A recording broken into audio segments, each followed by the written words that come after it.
Hello, hi everybody. Welcome to hellagregLIVE. Hopefully everything seems to be going well. Hello, friends. Everybody's there. I see people jumping in. Hey, Cameron, Paul, Taylor. Everybody's there. Erica, what's up? Everybody's here. I'm glad everybody's here. Paul's in all three. I love this. Today we're doing hellagregLIVE. I've got Jesse with me. Hey. Hey. Hey. What's going on, man? Not a whole lot, man. I just ate a cheeseburger pretty quickly, so I'm kind of catching up, and that's going to catch up with me, I'm assuming. It explains some of the smells in here. Yeah, sorry. It's a lot of onions. You said no. I saw when you said no tomato. I was like, notice he didn't say no onions. Oh, no, I get the onions. They're delicious and smelly. I did it almost purposefully to repulse you. It's fine. This is fine. Today, we're going to be talking about Alien Contact. It kind of started as like, I was like, okay, I'm going to do like a bunch of stories about people meeting aliens and Betty and Barney Hill and Travis Walton and like... All right, all the good stories? Right. And I got hung up on one, and so it turned into this one thing. I'm fucking way down. Greg in depth looks into one sighting this week. Tune back next time for way fucking more. Possibly. But I'm looking at this shit, and I'm like, this is so... I don't know. We were talking last night. You heard me, like, my head just kind of melting. I was like, oh, God, like, what? I was getting just slightly worried about you. I was glad you decided, like, when you were like, hey, I'm going to jump off. I can't do this anymore. I was like, this guy's getting it. This guy's doing all right. I'm glad to see he's this learned to establish boundaries. Guy's doing good. It's better than the time we just didn't talk for a week and, like, I just went MIA. That's only happened once. We don't have to talk about it. Yeah, we don't talk about it. But today we are going to talk about Alien So much Contact. free sushi.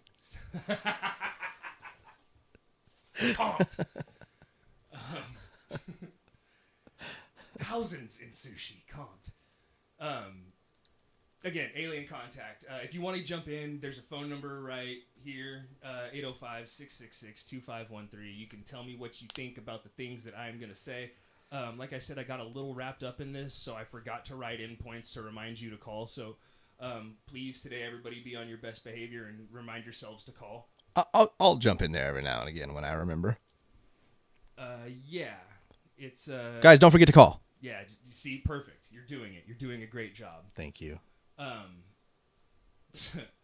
So I apparently felt the need to write a disclaimer in here. For the purpose of tonight's show, I will be discussing contacts, not sightings, so messages, treaties, things of that nature, and less about UFO sightings. So it's going to be more actual contact. So the first thing I have in here is the WOW signal. It's most likely not any sort of contact, but rather interference. But I feel like it deserves to be included. Are you familiar with the WOW signal? Yeah, totally. Not enough to know whether it's interference or I do know the story as well about like they had some anomalous signal at some space station where they're taking radio signals from satellites, and for like 10 years they couldn't figure out what it was, and it turned out it was the microwave in the break room. Oh, that's... So when you say, that's so sad. Yeah, that's what I think about it. Work. So the WOW signal was a strong narrowband radio signal received on August 15th, 1977 by Ohio State University's Big Ear Radio Telescope in the United States. For those of you not familiar with where Ohio State University is. The Ohio State University. Purposely didn't say that. Well, I saw that it was omitted and felt that I needed to fill a void. Isn't that what I'm here for? Not if it's going to be that. All right, fair enough. So the whole event lasted 72 seconds, the entire thing. Essentially, it faded in and faded out as the Earth rotated, bringing the signal in and then subsequently out of range. God damn it. Yummy. Yeah. It tastes like onions. So I looked at the data printout because I was like, yes, science. And notice that it shows like all the signals of like space are ones and twos. Like, Right. It just shows 1 2 1 2 1 2 like, and it's like multiple lines of data, and it's like columns of numbers. And I was like, okay, yes, I know what all this stuff is. And then you can see like the numbers like gradually get bigger, and then like it culminates in the sequence is 6EQUJ5. So it got so far up there, the signal was so strong it started using letters. It got like past nines instead of being ones and zeros, and then moved in. And moved into wow. Yeah, and so the guy, like I said, what I have written down right here. Being a genius myself, I have absolutely no idea what any of that means, other than they got a signal they can't identify from a place they can't identify, and it says something they can't identify, but it's something. It's something. So, tell us, please. The astronomer Jerry R. Eman reviewed the last bit of printouts and wrote "Wow" next to the signal and like circled it. Like I mean that's what I like. That's what I noticed. Yeah, It was a couple days later, and he was like, "Yeah, just gonna look over the last thing." And he was like, "Wow, this is awesome." Yeah. Why wouldn't it be? That's like it's crowning achievement. He probably still talks about it today. Yeah, it's never been like a thing. Since then, like it hasn't come back around, so I wish they could decode it. That would have been cool. Come on, decode it. Do something. The cool thing is, it helped legitimize the work of people who were like looking for signs of extraterrestrial life. People who were like, "Yeah, dude, there's something else out there. We gotta find it." Like they were like, "Yo, look at this unique radio signal." I think the fact that it hasn't reoccurred since is like proof that it was a signal and not like static from another planet or interference from an electromagnetic field or some space garbage or whatever. So I thought that was kind of cool. Yeah, it's very cool. Science. Yeah, so like I don't know. I thought it was interesting to keep in that same vein. September 5th, 1977, or 36 days after the WOW signal, Voyager was launched, and it contains a lot of information about Earth, including primitive and advanced maps for our solar system, greetings from around the world, works of art and music. Is Carl Sagan's voice on it? Carl Sagan's voice. Carl Sagan's voice. Kid's voice is on it. A pale blue dot. Yeah, and they just like explain. How was my Carl Sagan? Who was that? It's 6 out of 10. You're there. All right. You're there. Thanks. I don't know. So we'll let chat decide. Also, if you want to talk about Jesse's Carl Sagan voice, you can call in 805-666-2513. Nice. Thank you. I'll put him on the screen, and you can answer to this face directly.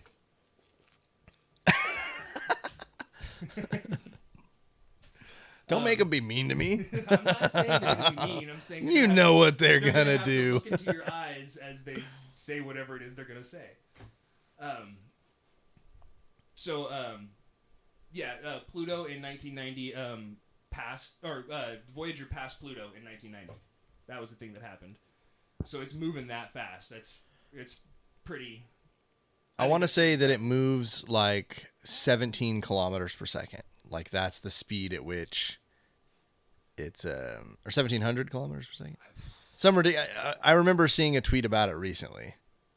And it was only making fun of the presidential debates, but it was saying the luckiest person right now is the Voyager satellite, which is traveling away from Earth at 17 kilometers per second. Yeah. However, it will head within 1.5 light years of a star, so that's kind of cool. And it's scheduled to be there, give or take 40,000 years. Cool. I can't wait. 40,000 years. Can't wait. Maybe something near a star is going to get hit with a meteor. And hopefully if it's not destroyed on impact or burn up in whatever solar system that this planet may or may not have, somebody there has a record player so they can play Carl Sagan and look at this disc and go, well, we don't know what this is. What the fuck is this, man? Do you eat this? I don't know what it is, but it wiped out all our fucking dinosaurs. Dinosaurs are just blah. Yeah? Yeah. I don't want to finish. I'm going to let you finish in a minute.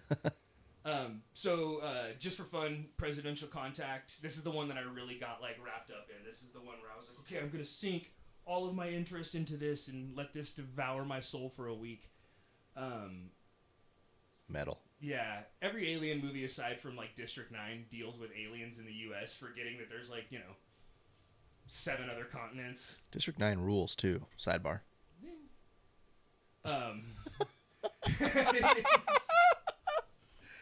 It's fine. It's fine as far as shrimp movies go. I love it. They're prawns, dude. I don't think you're allowed to say that. That's what they are. I don't think you're allowed to say that. Fucking prawns. So that being said, there are theories and rumors of aliens making contact with presidents and even striking deals. Most dun, dun, dun. That's right. Somebody to do camera work so they can zoom in. You better gasp collectively. So the Granada Treaty, the following information is from an article from Bibliotheca Pleiades. So anybody who knows quality research and unbiasedness knows to stay away from this. What do they know about the Library of Pleiades? Is that what it is? It's great for a lot of alien research, a lot of UFOs, a lot of open minds writing articles on here, and it's much like with the Wikipedia. So February 20th, 1954. Do you remember where you were for that? So, my grandfather had taken me down for a soda pop and an ice cream. I wasn't born for almost 4 decades. That's fair. It was arguably one of the most pivotal moments in human extraterrestrial history, considering the nature of the exchange that took place. Dwight, let's get busy, Eisenhower. Do you know where I got that from? No. It's The Simpsons. Yeah, Krusty was broadcasting from that little shack out in the middle of the desert in the Oh, Springfield yeah. Badlands with President Eisenhower. Let's get busy. He took a trip to Palm Springs, California from February 17th through the 24th in 1954. During this trip, he was accounted for almost the entire time. Imagine you're the Secret Service. Close your eyes and imagine this. I want you to picture this. You're the Secret Service. You have one job. It's to protect the POTUS. Somebody says, "Hey, where's Dwight?" And you don't know. Yeah, that's a tough situation to be in, I can imagine. Especially when the media gets a hold of it. I know, because mostly I feel like a Secret Service agent needs to be able to see. Yeah, well, okay, you can open your eyes. Okay. You don't have to imagine anymore. Thanks. All right. It was just to try and I'm always imagining, man. So yeah, I can imagine they're like, shit. I don't know. It reminds me again of The Simpsons when the bodyguards are laying on the hood of the car. Is there anything fluffier than a cloud? If there is, I don't want to know about it. And Homer carries Quimby out with Mark Hamill. Perfect. Or carries Mark Hamill out with Quimby. But he goes missing. It's to the point where not only do people just not know where he is, but reporters are talking about it. They're like, Big D died, man. And so that's the kind of shit that was out in the papers at that time. People were, panicking about it. But he did turn up. Everybody thought he fell ill or died, but the press secretary claimed that he lost a tooth cap on a piece of fried chicken, fried chicken, and was rushed to a local dentist for immediate treatment. So without the Secret Service. He's like, this just hurts. I didn't want to wake them. Yeah. So because fried chicken's notorious for breaking teeth. And I believe that it could. You get some of those crispy nuggets in there. Sometimes it's not impossible, especially if you got a bad crown or something. But I'm not saying that to defend him. Right. I'm saying that a real president would take the Secret Service with him. I feel like even there's got to be a presidential. I remember getting all fired up about this last time we talked about it. What the fuck, dude? There's got to be a dentist that's on call. That's like the mafia dentist. It's like the president dentist. He's like, get here. If the president dies, this is on you. Yeah. If he gets an infection and it gets into the bone, you fuck. You are in trouble. You fuck. So he disappears. He turns up. He's got he lost a tooth cap. Not even a broken tooth or anything gnar. He lost the cap of a tooth. on a piece of fried chicken and was rushed to a local dentist for immediate treatment. So like you said, there's got to be like a presidential dentist, or at least a list of dentists approved, or something like that. Or yeah, if it is a list, it's got to be a very small one. I feel it's like, hey, you're the fourth guy on the list. Well, you are available. Trust me. You would me. think the Secret Service would be with him because, like, what if this dentist is a Russian spy, and now he's got the POTUS in his chair all hopped up on laughing gas, and you know what I mean? Like, yeah, it's the implications. It's the implications, man, not you.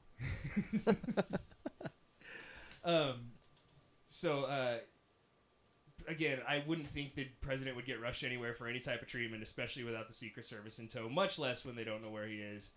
And then when people start speculating about his death, I feel like everybody shit the bed on that one. How long total was he missing? I believe he was missing for like overnight. Or no, I'm sorry. I think he was missing for 12 hours. That's got to be the longest, like in modern history, the longest the president of the United States has been unaccounted for. I think there were some presidents that like to give the slip to the Secret Service now and then. Yeah? Yeah. Okay. I want to say Slick Do you Will think was that's... one of them. Do you feel like that... Oh, really? I just want to play saxophone by myself. Leave me alone, guys. I forget where, but I want to say he did it, and I want to say like Gerald Ford did it. But like, you know, just to be alone, just to like have 5 minutes of peace and quiet. You don't get to anymore. Nope. So yeah, then the White House steered kind of into the skid and even brought out the dentist who treated the president. They were like, "Yep, this is the guy. This is the." You never seen him? Here he is. Yeah. Come on. Does this guy's face look familiar? He could be your dentist. He practically is. He's America's dentist at this point. USA. USA. Come on, everybody. USA. I'm not really that into it. I'm not really into it. All right. So why wouldn't you show off the guy who fixed your broken tooth? Right. Methinks the lady doth protest too much.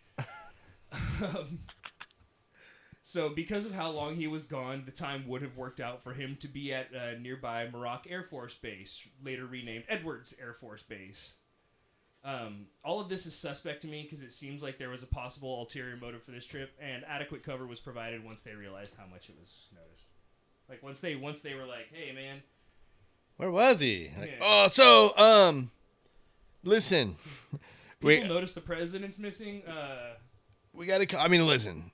I'm gonna level with you. Shh. But sir, what about the No more words. No more words. It seemed to be 12 hours or so. No. No? No. Oh, okay. Fried chicken. I'm sorry, what? Broken Crown. Fried chicken. This is the man. I gotta up my mic levels. Hopefully, is that it? Oh, yeah. Yeah. Sorry, I didn't recognize that. No, that's... Oh, God. Oh, no. No. That's terrible. That's awful. It's terrible. It's too much game. We ruined everything. Oh, no. I can hear that. Yeah, go back down. Go back down. Thanks, Bigfoot. Appreciate you. Oh, God.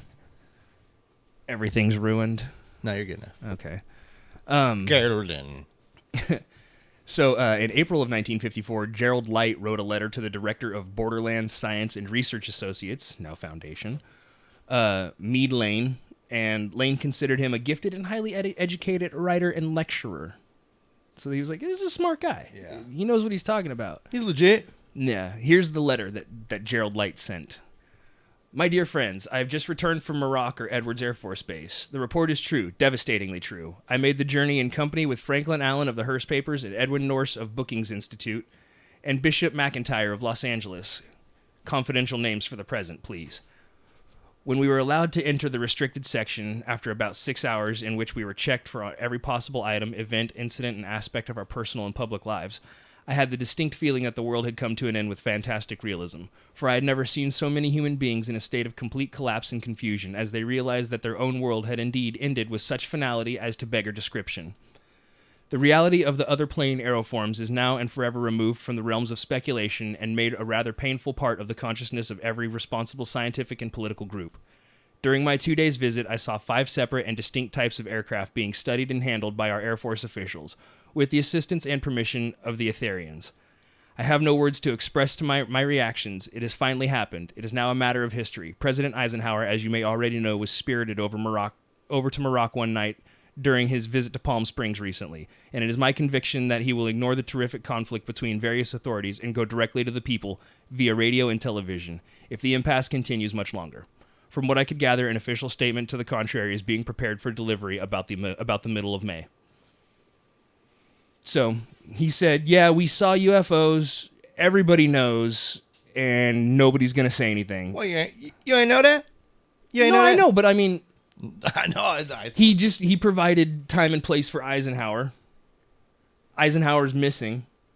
You know what I mean? Like, this is like... The pieces are falling into place. So it should be noted... I feel like this needs to be said for the people playing along at home who are like, wow, definitive concrete proof. This is it. This man was known for Gerald Light was known for out-of-body experiences and was thought of as, quote-unquote, somewhat of a mystic. Something he did provide, though, was... Aren't we all, though?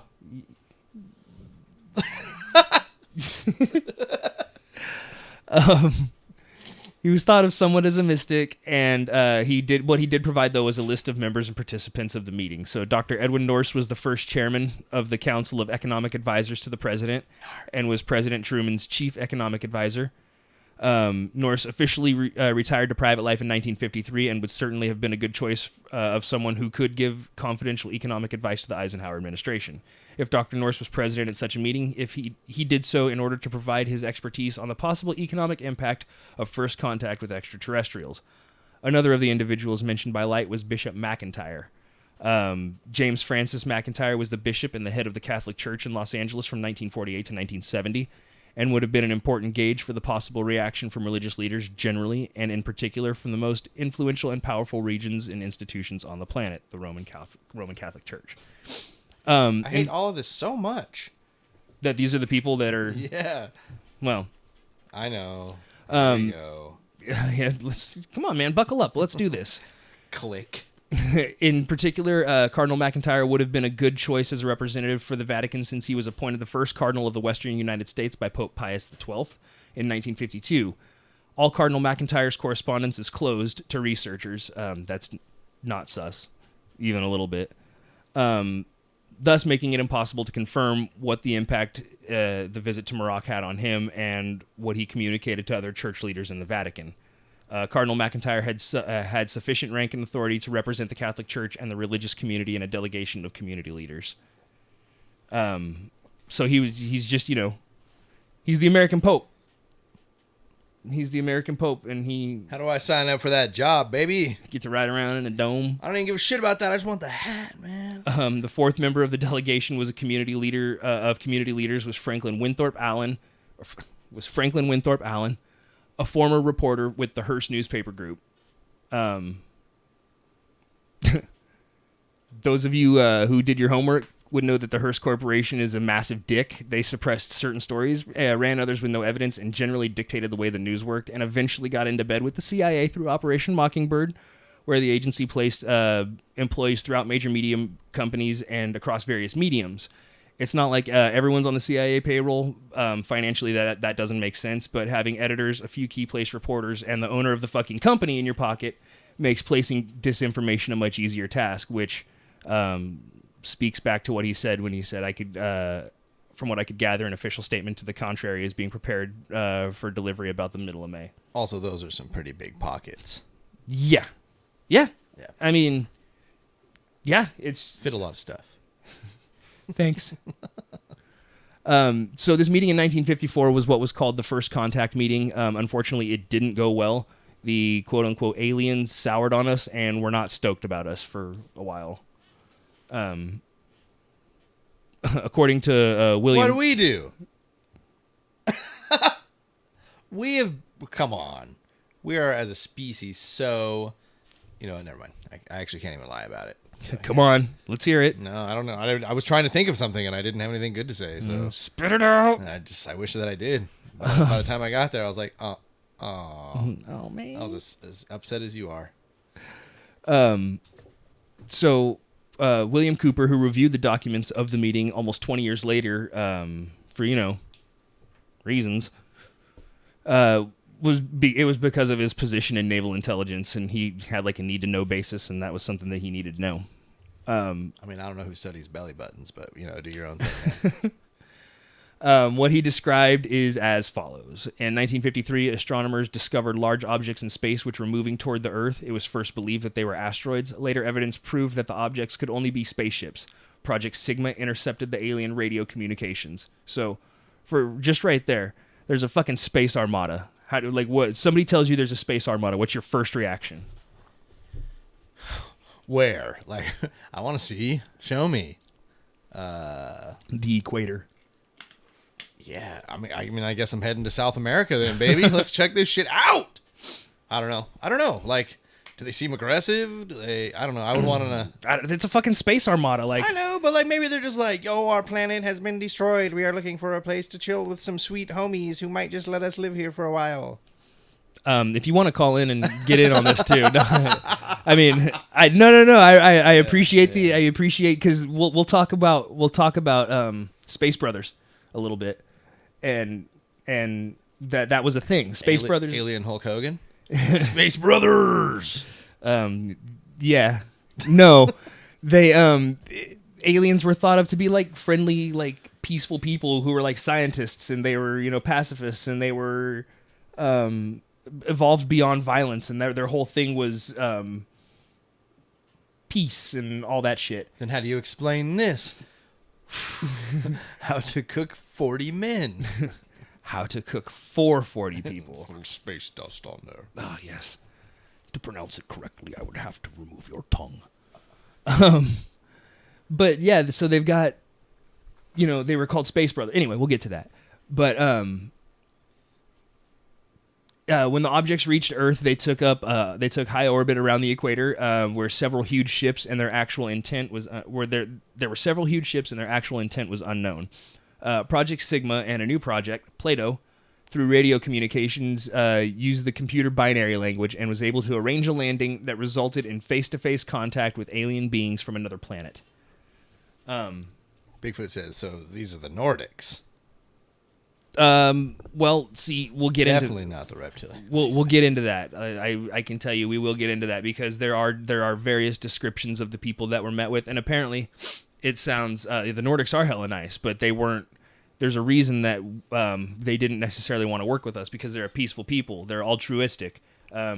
We are too. I told you already, man. But they're more like for the good of everyone, and we're more for like the good of the. Oh yeah, I just want what's best for me. Yeah. I don't care about anyone. Yeah. All right. Fair enough. Move along. Moving. Move along, boss. So Project Plato was tasked with establishing the diplomatic relations with the race of space aliens. In the meantime, a race of human-looking aliens contacted the U.S. government. This alien group warned us against the aliens that were orbiting the equator and offered to help us with our spiritual development. They demanded that we dismantle and destroy our nuclear weapons as the major condition. So you can already see why they would be a little suspect about it. I mean, they imagine you're Dwight Eisenhower. You don't have to close your eyes for this one. Imagine you're Dwight Eisenhower. Yeah, sure, why not? Just kidding. Oh. And some like 7 foot, 8 foot Aryan, pasty white, blonde haired, big eyes, motherfucker. Yeah, big eyes. Come strolling in, and they're like, "I bring you peace and love, but you got to get rid of your nukes." Like they're like, "Ha, nice try, neutral Switzerland." Peace and love, get it? Yeah, break its legs. That's. Yeah, I understand why they would be hesitant to just be like, "Oh yes, we're nuclear disarmament." Right. But again, they've got a meeting with the president, so clearly like, trust us, brother. We're much closer to proliferation. This is happening, and you guys can't stop it. Yeah, move along. So, They refused to exchange technology, citing that we were spiritually unable to handle the technology which we then possessed, and they believe that we would use any new technology to destroy each other. So they just nailed us. Well, it makes me think of one of the points of emphasis for the CIA, and it's to determine the military application for like any new product that's being developed. Fun. Yeah, they're like the reason you have skull candy earbuds is because they can't be used to kill anybody in combat. So yeah, the public can have them. Here you go. Yeah, big guy. Enjoy. So this race of aliens stated that we were on a path of self-destruction and must stop killing each other, stop polluting the earth, stop raping the earth's natural resources, and learn to live in harmony. Those were like kind of what they brought to us. Those are fair. Yeah, and naturally, as America, we agreed to all those terms and lived in harmony forever after. Oh, I remember it. Wait, you're being satirical. This guy's being facetious.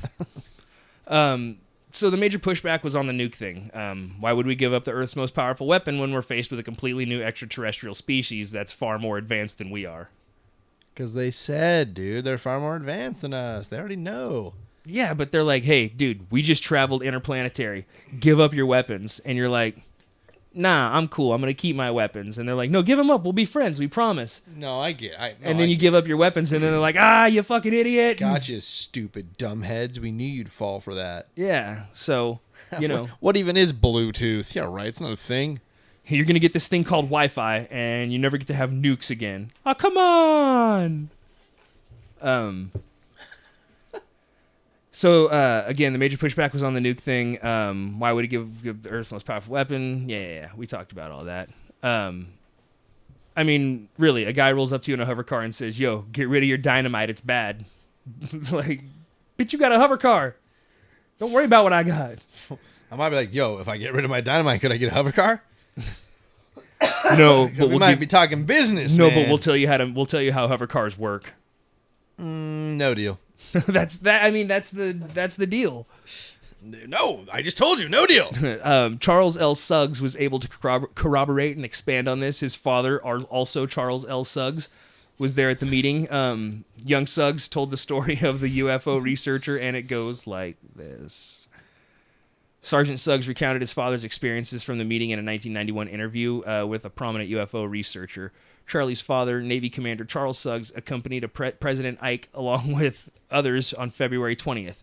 They met and spoke with two white-haired Nordics that had pale blue eyes and colorless lips. The spokesman stood a number of feet away from Ike and would not let him approach any closer. A second Nordic stood on the extended ramp of a biconvex saucer that stood on tripod landing gear on the landing strip.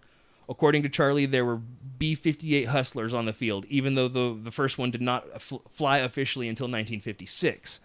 These visitors, they said, came from another solar system. They posed detailed questions about our nuclear testing. So, this guy's talking about planes that hadn't been released yet, like all gathered up on the landing strip, and just a straight UFO sitting on the landing strip, and a guy standing in it and talking to them, and another one who's like standing on the ground talking with us. And every time Ike Eisenhower gets close, he's like, no. They're just like some intimidating ass Nordics. Yeah, he said they're like, I think something else in here describes them as being like fucking 8 feet tall. That's too tall, man. It's taller than anybody I know. Almost anybody I know. Paul, looking at you. Looking in your direction. So, concerning more proof, John Lear is a former Lockheed L1011, L1011, I don't know. I don't fucking speak Lockheed. He was a captain who flew over 150 test aircraft and held 18 world speed records during the late 1960s and 1970s and the early 1980s. He was also a contract pilot for the CIA. He developed a close relationship with CIA Director William Colby, who was in charge of covert operations in Vietnam before becoming the CIA director. In Viet fucking now. Yeah, again, people, like, if you want to call in on this, if you have something you want to say about this, please call in, because now is the time. Yeah, this is totally the time. This is where it's at. We're talking about meeting contacting aliens for the first time. The Nordics do want peace, man. So, according to Lear, there had been a warning from another race prior to the agreement being eventually signed, and he claimed they visited Muroc or Edwards Air Force Base, and the following occurred. In 1954, President Eisenhower met with a representative of another alien species at Muroc Test Center, which is now called Edwards Air Force Base. The aliens suggested that they could offer us get rid of the Greys, but Eisenhower turned down their offer because they offered no technology. So they were like, "Yeah, we can help you like with your alien problem right now. We can solve that." We don't really have any advanced tech to hand over. Well, they weren't going to give it to us because we were going to use it for war. Yeah. Like, you're just going to take this from us and shoot us with it, aren't you? Cooper's and Lear's idea of more than one extraterrestrial race interacting with the Eisenhower administration is supported by another whistleblower, such as former Master Sergeant Robert Dean, who, like William Cooper, had access to top-secret documents while working in the intelligence division for the Supreme Commander of a U.S. major military command. In Dean's 27-year distinguished military career, he served at the Supreme Headquarters, Allied Powers Europe, where he witnessed these documents while serving under the Supreme Allied Commander of Europe. Dean claimed, quote, "The group at the time, they were just there for that. They knew for certain, and the group at the time, they were just there. They were just four, and they knew four certain types. The Greys were one of those groups. There was a group that looked exactly like we do. There was a human group that looked so much like us that it really drove the admirals and the generals crazy because they determined that these people, that they had seen them repeatedly, and they had contact with them. There had been abductions. There had been contacts. Two other groups. There was a very large group. I say large. They were 6 to 8, maybe sometimes 9 feet tall, and they were humanoid, but they were very pale, very white, didn't have any hair on their bodies at all. And then there was another group that had sort of a reptilian quality to them. We had encountered them. Military people and police officers all over the world had run into these guys. They had vertical pupils in their eyes, and their skin seemed to have a quality very much of like of what you'd find on the stomach of a lizard. Those were the four they knew of in 1954. Wow. Reminds me of that chase scene from the beginning of Men in Black. Yes. Well, so they've got short grays, tall grays, Nordics, and reptilians. That seems to be the four that are represented in this account. I mean, that's like those are the big four still, right? Like that's yeah, more or less. There are accounts that people have given of the meeting claiming we met with aliens. Just let that sink in for a minute. Like, eventually an agreement was reached. A man named Phil Schneider has spoken about this treaty, and this is what he said. Back in 1954, under the Eisenhower administration, the federal government decided to circumvent the Constitution of the United States and form a treaty with alien entities. It was called the 1954 Granada Treaty, which basically made the agreement that aliens involved could take a few cows and test their implanting techniques on a few human beings, but they had to give details about the people involved. I remember this. Yeah, you're allowed to take some, but we get something in. You gotta let us know who. So there's actually more to it. Back to our man Wild Bill Cooper, he had a slightly different recounting from the documents he read. The treaty stated that the aliens would not interfere in our affairs, and we would not interfere in theirs. We would keep their presence on Earth a secret. They would furnish us with advanced technology and would help us in our technological development. We would not make any treaty with any. They would not make any treaty with any other Earth nation. So we locked that down. Exclusivity. You don't go talking to anybody else though. You're ours. Oh no. Oh, we got a call. Yup.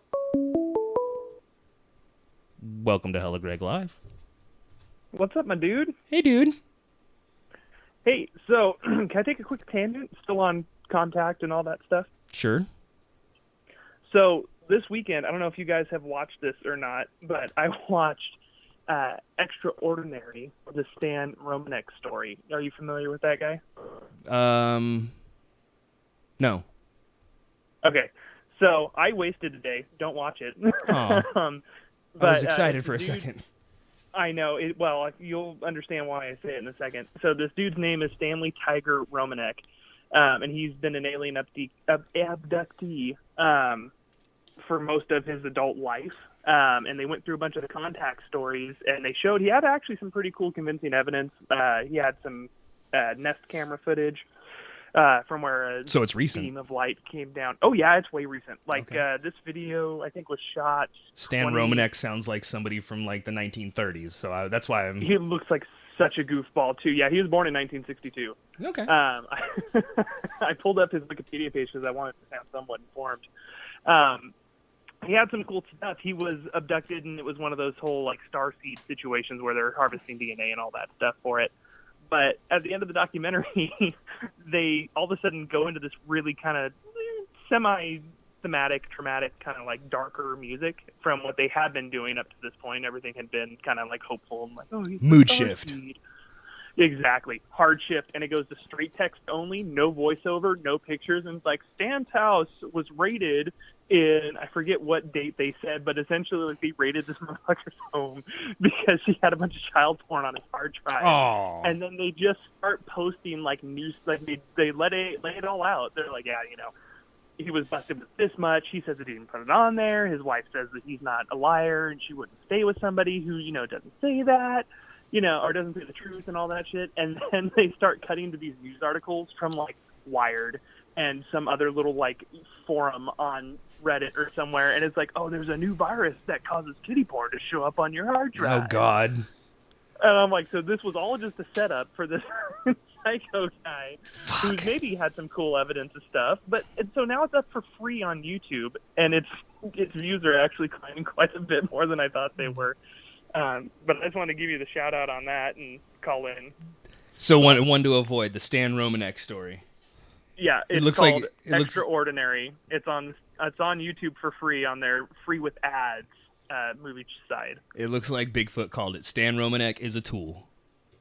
Yeah. All right. Thanks, man. We'll talk to you guys later. Good talking to you, bro. It was good talking to you guys too. I'm having a good time watching the stream. You guys are killing it. Excellent. We appreciate it. Take care. All right. Peace out. See ya. Doo-doo-doo. Yeah. So, I lost my spot. Oh, yeah. Bill Cooper talking about where they were. They could abduct humans on a limited and periodic basis for the purpose of medical examination and monitoring of our development, with the stipulation that the humans would not be harmed, would be returned to their point of abduction, and would have no memory of the event, but that an alien nation would furnish Majesty 12 or MJ-12 with a list of all the human contacts and abductees on a regularly scheduled basis. I mean, I'm sure you guys have heard me talk about MJ-12, Majestic 12, all that shit. Yeah, it grows up in Humboldt County.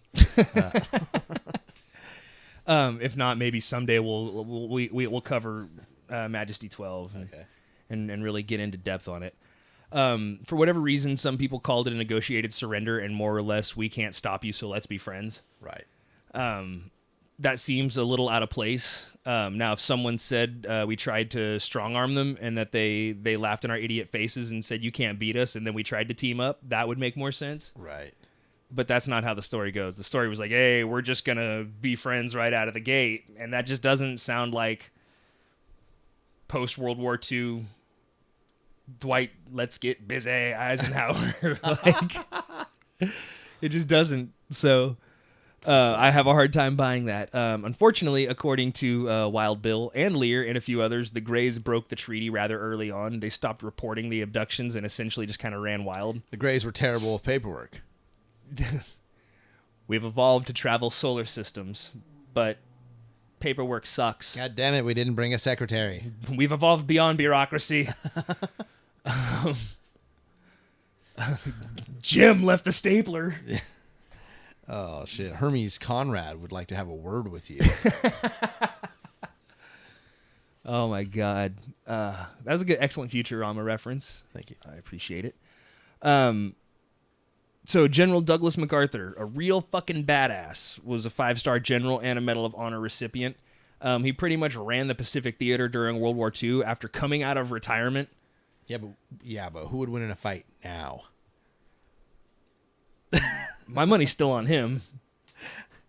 And he died. Yeah. He's just that would scare me to death, and he would win. So he gave a speech in October of 1955, about a year and a half after the first contact meeting. He warned, "You now face a new world, a world of change. We speak in strange terms, harnessing the cosmic energy of ultimate conflict between a united human race and the sinister forces of some other planetary galaxy.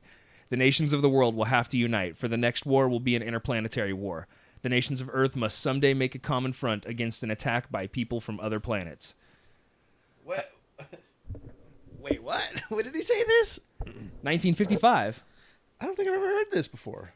Yeah, this is 5-star general fucking Douglas MacArthur. Like, did you see? You probably didn't see the picture I posted on Instagram because it was right before it was earlier, just a little bit ago. But he's the guy with like the big like corncob pipe and the sunglasses for sure. But I didn't know that there was like an actual we're gonna be fighting interplanetary wars. I didn't know that. Yeah, and today I learned. It's crazy because Dwight Eisenhower, when he was leaving office, one of the last speeches he gave on TV, he warned about the military-industrial complex. He said, there's a group of people making decisions that are pushing us into this kind of stuff. Yeah. And we gotta be smarter. We gotta be better. And they were like, nah. I like Bigfoot's take here. He says, the least believable thing is a superior entity asking for a contract in a treaty. It's like a scientist asking a lab rat to sign some paperwork, otherwise they won't perform the experiments. Yeah, totally. 100% agree. 100% agree. Do you explain shit when you go out and like spray down an anthill in the backyard? Sorry, guys. Listen, my kids play here, and I just can't have you around. Listen, I'd ask you to leave, but I just don't believe that you would. Yeah. So I'm going to spray this poisonous gas cloud over your entire lives and come back and kind of stomp around for a while a little later. Sound good? All right. Yeah. I mean, more or less, yeah. That's the jam. Like, why would you explain? You don't explain to a cockroach before you smash it why you're gonna smash it. So yeah, Casey's dead nuts with that. So yeah, it should be noted, reports of contacts during this time had changed. They went from what was called a space brother to a more cold and uncaring type of alien. Space brothers were what was called space step brothers. I'm stuck. They were what was called space brothers, and they were like this peace and like friendly, like I said, a scientist, like a pacifist. They were exploratory. They were they were curious about us. They wanted to see what made us tick, and they were, you know what I mean? They were friendly guys. Right. Space brothers. Brothers. Yeah, and it went from that to sucked up on a ship, slapped down on a table, rectally probed, dumped in a field, and like doused in rum. Like that was... Sounds like a Friday night. You! Ow! So... I'm sorry, Erica's comment made me laugh. I'm watching this from my projector. Seeing these two with heads that are 4 feet long is very alien reminiscent. Erica! Wait, hold on. There you go. Zeta Reticuli! You gotta zoom way in. Zeta Reticuli! Whoa!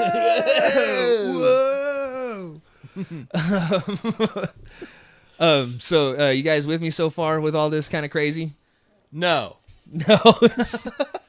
This shit is ridiculous and I hate it. I'll see you later, man. This is military top brass, POTUS, trusted pilots, military intelligence offers. And I'm just supposed to believe them.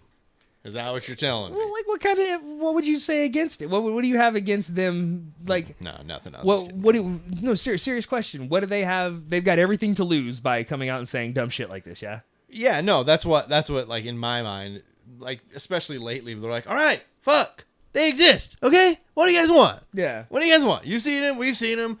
They exist. What are you gonna fucking do about it? Like, yeah. I enjoy the transparency that's become. Or is that more of a double bluff? Where those are your CIA plants saying, yeah, they exist, they totally exist. Yeah, but see, that just seems like... And then they get busted for, kiddie porn or whatever, so they get removed from the public light. I'm not saying that's what happened. I am not saying that's what happened. Fuck that guy, he's a douchebag. I'm just saying. What I'm saying is, it seems easier to just keep denying it. Keep doing what you've been doing for a century. Like, what? Yeah. That seems like a better idea than to be like, actually... They exist. Deny. No, they don't. They absolutely do not. And you know it. Deny it. Deny till you die. Yeah. I plead the fifth. So they have no credibility. or do they have credibility? No, they do. They do. Yeah. Okay. I mean, everybody has credibility until you don't. You know what I mean? Like, it doesn't matter what you are. Yeah. Like, I don't know how credible your eyewitness testimony is versus a 5-star general. Like I've known you, and you've never just like blatantly lied for no reason. Like, to me, you know, like, everybody's. I really do. Like, I want everybody to. I want to trust in people. Yeah. Initially. And Believe the best. Yeah, and then when I don't trust them, then they don't have credibility. So whether you're a general or a fucking pizza guy, if you've got a good story, but I'm not saying like me versus like a general, but like if you know, a military intelligence officer, like I don't know, just like you just happen to be out and talking to like to a guy, and he's like, yeah, man, I'm totally like worked for the CIA for years. It was really cool, you know. And you're like, oh, word? Like, can you tell me about aliens? And he's like, actually, what do you want to know? Right. And you're like, yo, do they exist? And he's like, yeah, totally. We've known about it since the 50s. It's fucking crazy, dude. I should tell you. Like, have you ever heard of this Grenada Treaty where, like, you know what I mean? Right. Or you're talking to some other guy in the same bar a week beforehand, and he's like, yo, dude, aliens exist, and we've had this treaty since the 50s, and all right. You see what I'm saying? Like, credibility, like the uniform helps establish credibility. Sure. I believe. But what if he was in the uniform and going, look, I've had this treaty since the 50s? Is that just the middle? I would still probably believe him because he's got the uniform. All right. He's got the uniform holds like the power. Clearly, this guy is drinking because of the weight of the things that he has on his brain. He's seen. Yeah, he's seen things whose eyes blink this way. And he's like, yeah, fuck, I need a scotch. Because it's Mad Men or something. I don't know. That's how the 50s was, right? Yeah, that's everybody drinks scotch. Everybody smokes cigarettes. Frank Sinatra was at the top of the charts. The Studebaker was a reliable family car. So a little sidestep to just a brief touch on a more fun story. This is Jesse's favorite alien encounter story. I know you love it. I do. It's like I forget about it every time, though. not so excited. I enjoy it. I do. That was just confirmation. 1955. More specifically, Kelly Hopkinsville in August of 1955. By the way, this information came from the History Channel, so it's got to be true. Yeah, dude. It's a Ice law. Road Truckers every Thursday night at 9. That's the fucking History Channel now. Did you just do a commercial for another show in the middle of my show? Is that I know Ice Road Truckers is a real show. I can't imagine that it's still on television, or at least not like new. Yeah, I did it. What are you gonna do? Thank you. You want to fight about it? Thank you. Just own it. Ice Road Truckers. Yeah, I did it. Push the camera over. I'm out. Fucking out of here, man. So, again, 1955, Kelly Hopkinsville, August. For what it's worth, this is after the treaty was broken, but before MacArthur's speech about the impending war. So keep that in mind. That is something worth remembering. The story. The Sutton family was about 9 people deep in a 3-bedroom house with no running water, no electricity, no nothing. No indoor plumbing. Real nice place. Yeah, it was 1955 in Kentucky. Rural Kentucky. Real rural Kentucky. Real rural Kentucky. Real rural rumbling Kentucky. Hold on, I want some water, so keep doing that for a minute. Yeah, it's... Well, here, let me just tell you a little bit about these motherfuckers. Isn't there... How many total people are in the house? 9. 9? So there's a mother and her children and I believe some respective spouses. And then there was friends, Billy Ray Taylor and I want to say her name was Becky, but I don't think that it is, his wife, okay, who were outside. Right. So they saw, 9 people in the family, 2 other people outside, 11 people total in a 3-bedroom house. Of course, there's hella kids everywhere because what else are you going to do? You don't have TV. Right. Am I right? Am I right? You can't go sit on the toilet and pull your iPhone out and pretend you're just doing business. Oh my God, I feel personally attacked. Oh, you and everybody else in America. Come on. Or your Android, whatever. We're all shitting with our phones in our hands. Thank Come you. on, guys. Thank you. So Billy Ray Taylor, he was 21, his 18-year-old wife, they were outside fetching water when... Is that a direct quote? That is a direct quote. So we are fetching the water. They saw a real bright silvery object with exhaust all colors of the rainbow, end quote. A jelly bean, all the colors of the rainbow. And he wasn't racist anymore. Get your hand off my tail, you'll make it dirty. So it sounds like my man's was out there licking toads on the back 40 until he remembered he was supposed to be doing something. He was like, shit, I just went to go get water. Didn't I have a tractor? Yes, Billy, it is hot in here. It is, like, way hot in here. Hot in. Yeah, here, hold on. I got it. Hot in her. That, I guarantee you that made my situation only so much worse. So... Well, why did you rub a possum on your face to get the sweat off? I don't the get only it. thing that was available. I call the big one bitey. So this thing came flying towards them with its rainbow exhaust, and it stopped in the... I would be named Fought. I like this name. It came towards them, and it stopped in the air above them before dropping almost straight down. It landed in front of them, and they hightailed it out of there. Lucky went inside, or he went inside and told everybody what he saw. He was like, "Hey, fucking guess what?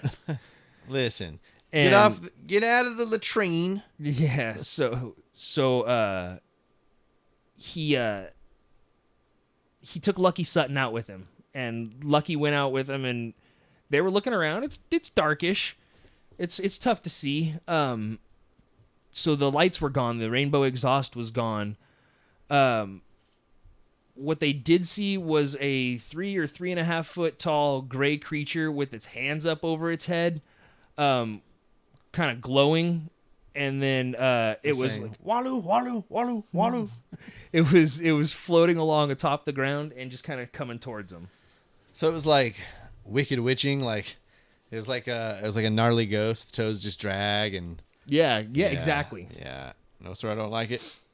So let's see, and the photos provided. Bad Kentucky bourbon trip is what it sounds like. That sounds fucking fun. Just moonshine out there in the back. Erica knows. So let's see, yeah. They went back inside. Basically, they were freaked the fuck out, rightfully. They told everybody what they saw, and nobody believed them until Lucky's mother looked out the back door and saw one of them. Yeah, because weren't there like a total of 6? I think there was like 6 or 8. Yeah.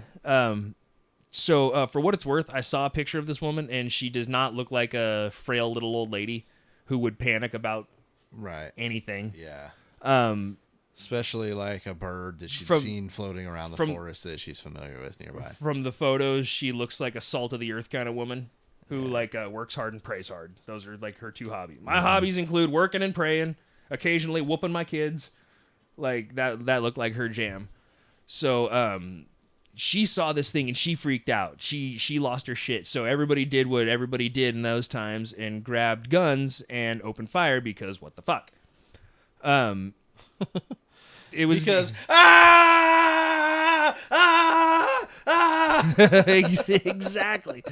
exactly. So this isn't the kind of family that thought, oh, there's a little guy out the back door. What do we do? We come in peace. Yeah, they didn't have electricity. They didn't have a phone. They did what they had to do to defend their home. Get the 30-06, you fucking idiot. Yeah, they fucking let loose. So turns out repeatedly screaming can be a little harsh in the voice. Yeah. According to what the Suttons told the police after the fact, the creatures were bulletproof as the rounds just kind of ricocheted off when they were hit. But if you're having a bad Kentucky bourbon trip, you're like, I don't get it. I'm hitting everyone. I see 2, but just shoot in between. That's got to be the sweet spot. Yeah. So it's not. I don't remember where I heard this, and I feel like it's probably last podcast. like Henry Zabrowski talking about this, where he said they would get shot and they'd bounce around like Daffy Duck in the Looney Tunes. But I think that's where I heard it, and I don't buy that aspect of it. I don't remember that ever from any of the tellings of the story. But they did say that they would come scrambling back, like they would get shot and like go back and then come right back. So they were like, hiding outside the window and looking in and stuff. Interesting. Look at Erica's last comment. This would be something fun to look into. Any relation to Popcorn Sutton, the legendary moonshiner? That is a great question that I do not know the answer to. Further research is needed. Yeah, I guess I'll have to get on that. Dang, we didn't know anybody that was into the moonshine game enough to get us into that world. Goddamn, Erica, you're full of info. Hell yeah, dude. She's like, that's how NASCAR started too. I did know that. I know you knew that. I like NASCAR. Go fast, turn left. Hey, like what you like, brother. Be proud. Yep. So these things, when they got shot, they went away. But they came back like right away. They didn't stay down long. This onslaught of gunshots lasted for hours. Well, that's a problem for me in all of the explanations of what it could be. Everybody's like, oh, it's should I wait to get to those? Or no. Like the explanations are mostly birds, right? It's harpy eagle, Baltimore eagle, just horned barn owls, which are not even close to big enough to match the description. Right. Another thing too is and wouldn't glow. Can you pull up the drawings? Yes. That the Suttons did. So the Suttons, when they went in, because they go in like the next morning, right? Jamie, pull that up. Yeah. So they go in the next morning, and the Suttons, I mean, unless they which I don't know, like, unless they sat there and discussed, all right, he's going to have pointy ears, you're going to make it like this, you're going to do it like this. They all had some pretty similar drawings and descriptions of what these aliens looked like. And I'm sure you can pull up a harpy eagle as well, but it would take someone being under the influence, I feel like, to mistake one for the other. And above all of this, what bird continuously charges at a firearm firing? Especially after being hit. Right. Like, yeah, okay, so let's see. Also, there's a harpy eagle. That's that big gnarly dude. There it's kind of in relation to a person. So I want to say it's the largest like eagle species there. That's a good one. That's a good creepy fucking. Yeah, pull that one up big. Yes, that one. That's the one where it has like the human face. Oh. Yeah. See, look at it. What did it say? The headline say? It looks like a human in a Halloween costume. It does. Yeah. Totally. But it does. Like I've seen them move. Like if you see a video of them moving on the ground, they move like birds. They do little. Like 1-2 hop, 1-2 hop, 1-2 hop, 1-2 hop, and they don't. Still a bird. They still have hollow bones, right? And they don't really. They fly and they stay still. That's like their move, Yeah. So that's. I mean. I feel like they're like, what's the animal with a pointy hair? Well, and I mean, again, I could see how you might make that mistake. You know what I mean? Like.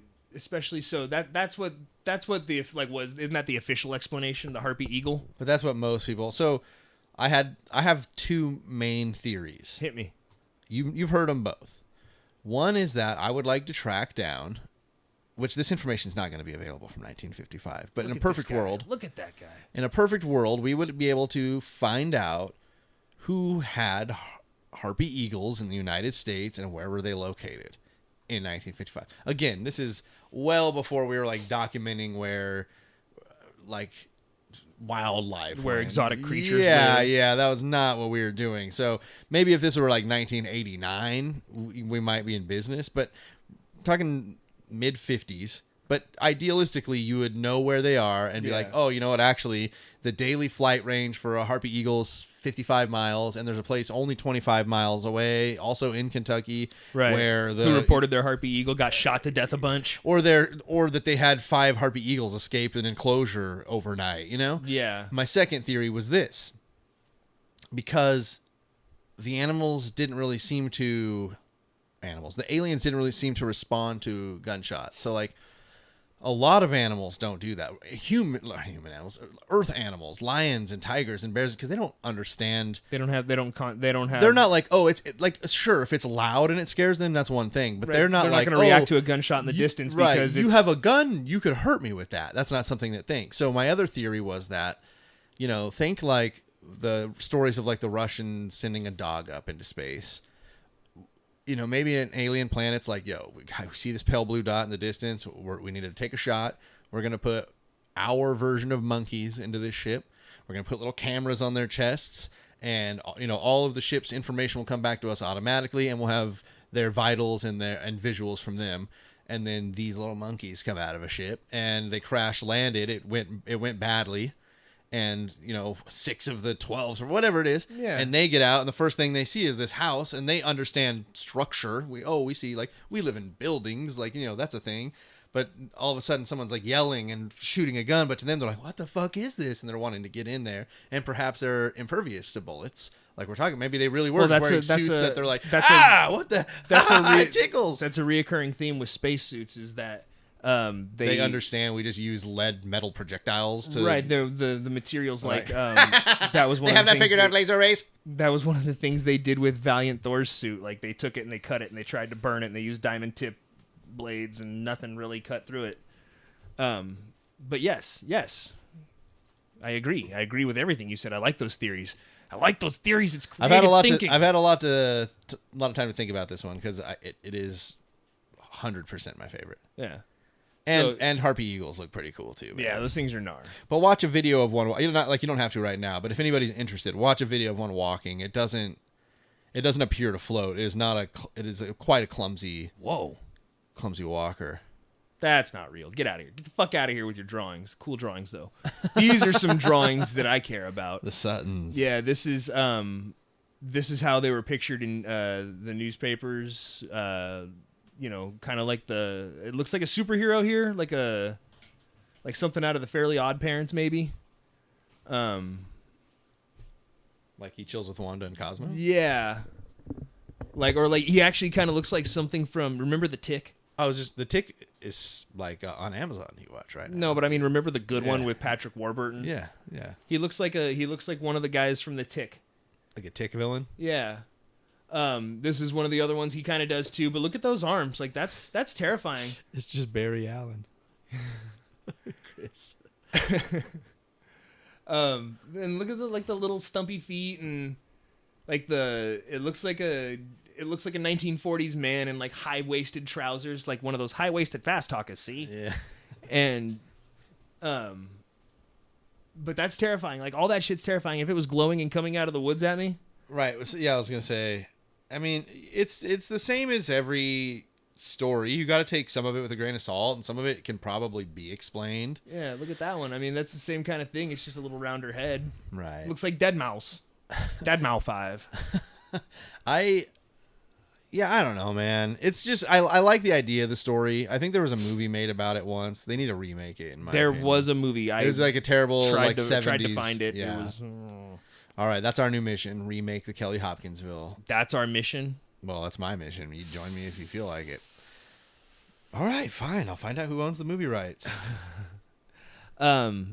So yeah, they reported all this shit. Sheriff went out. I mean, the house was definitely shot all to shit. The whole family was shook up about the whole thing, and it was, it was a thing. It was an event that happened enough for like Jesse said, they made a movie about it. Clearly, like, the drawings are available on the internets. One of the things that gets me though about this whole thing, because they were interviewing people who interviewed people, because a lot of those people aren't around anymore. One of the things that gets me the most about this story is that the sheriff said in all the interviews he'd done with the family, especially with the mother, the fear that she had in her eyes when talking about it was like super real. He was like, well, because it was like, they like started barricading the doors and the windows, and like the kids all got in on the bottom floor away from the windows, like tucked in behind the staircase, and the adults were telling like, get down and stay down. Yeah, and like their little shack was all shot to shit. Yeah. Shot to shit shack, man. Shot to shit shack. But yeah, it was, so to them, it was real. It was either even still they went home after like they left and went to the police station. They drove to Hopkinsville, and they were like, "Hey, like some fucking shit happened." And they told their story, and the reports were taken and everything, and they left, and the cops were like, "Those goddamn Suttons are at it again." They followed up on it. They went out there, they looked at it, they were like, "Yeah, your house is shot to shit. Like, show me where you saw this and what this was." But they didn't follow up until the next day. When they went home that night, they were harassed for the rest of the night by 3 of them.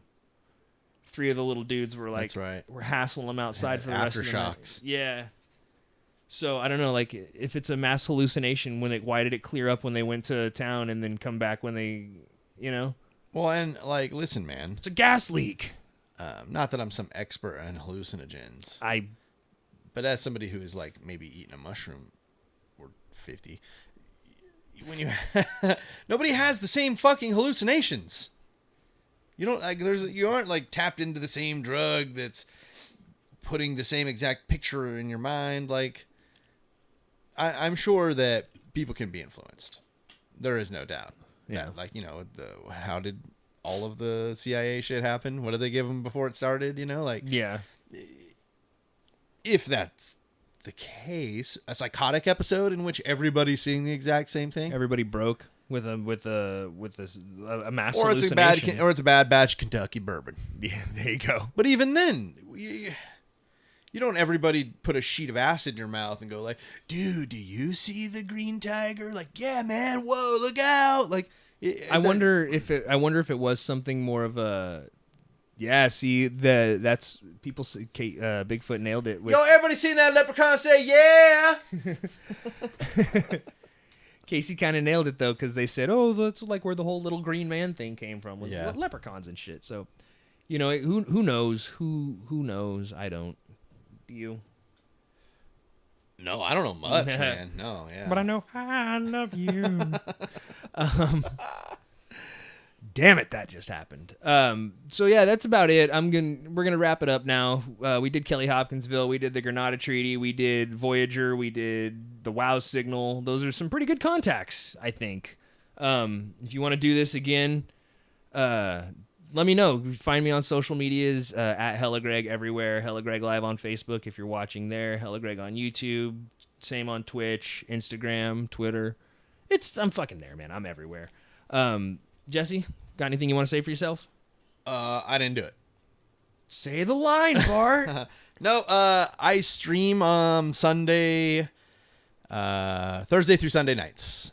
Generally, like right around evening times. Yes. Yeah, find me at Cromulent Jesse on Twitch or everywhere. I'm Cromulent Jesse. It's perfectly cromulent. I am excited about the fact that this Friday we're gonna play some Among Us, and Saturday we're gonna play a Jackbox trivia game. Guys, you don't need to even own Jackbox on Saturday if you want to play. If you have like 2 devices or 1 computer that has a microphone, like even built-in laptop, we come play Jackbox with us. It's so fun.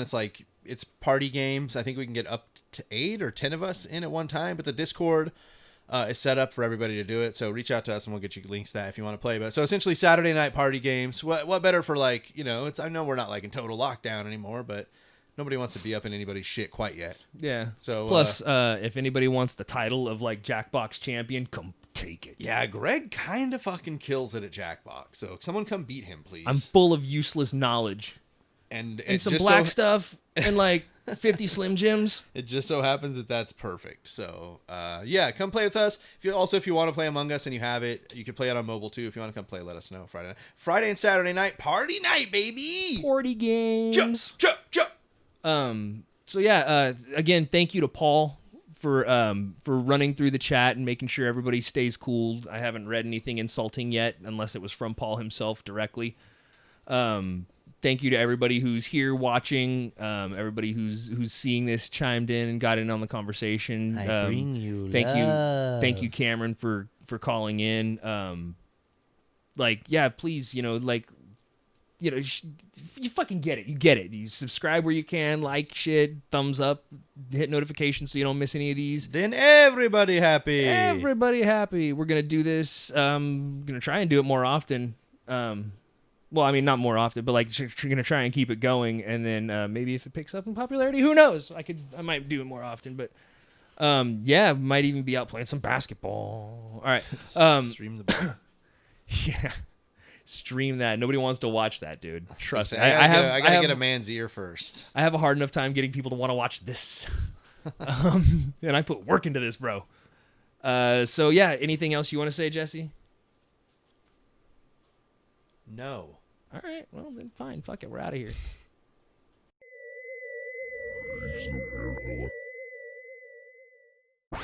This has been another presentation from Super Network.